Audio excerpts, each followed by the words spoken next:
नमस्कार. गेल्या 12 दिवसात चौथ्यांदा पेट्रोल आणि डिझेलचे दर वाढलेत आणि जवळपास 7.5 रुपयांनी हे दर वाढलेत. सामान्य माणसाच्या खिशावर थेट घाव घालून जातात.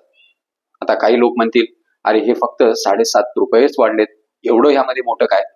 पण ज्यांच्या घरात रोज कमवलं तरच चूल पेटते, ज्यांचं हातावरचं पोट आहे, त्या भारतातील 50 ते 55% सामान्य जनतेसाठी हे 7.5 रुपये म्हणजे मोठं आर्थिक वादळ आहे. कारण पेट्रोल आणि डिझेल फक्त वाहनातच जातं असं नाही, तर त्यावर संपूर्ण देशाची अर्थव्यवस्था धावते. इंधन मागलं की वाहतूक मागते, वाहतूक मागली की भाजीपासून धान्यापर्यंत सर्वच वस्तू आणि त्या वस्तूचे दर वाढतात. आणि त्याचा शेवटी फटका बसतो तो फक्त आणि फक्त सामान्य नागरिकाला.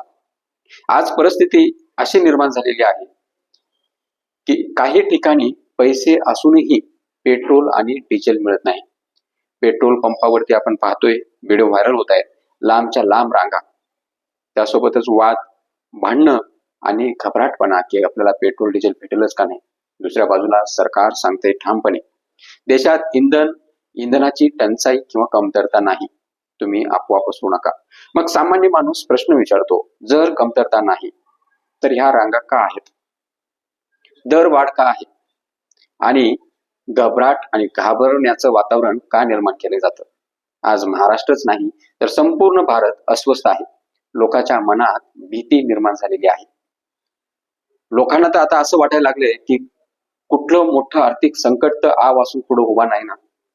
कारण युद्धाची छाया, मध्यपूर्वेतील तणाव, अमेरिकेचं बदलतं धोरण, भारताची भूमिका आणि जागतिक बाजारातील अस्थिरता, या सर्व गोष्टीचा परिणाम थेट आपल्या भारतातील सामान्य नागरिकावरती होणार आहे. या सगळ्याचा थेट परिणाम तर होतोच भारतातील सामान्य नागरिकावरती, आणि ते दिसत पण आहे.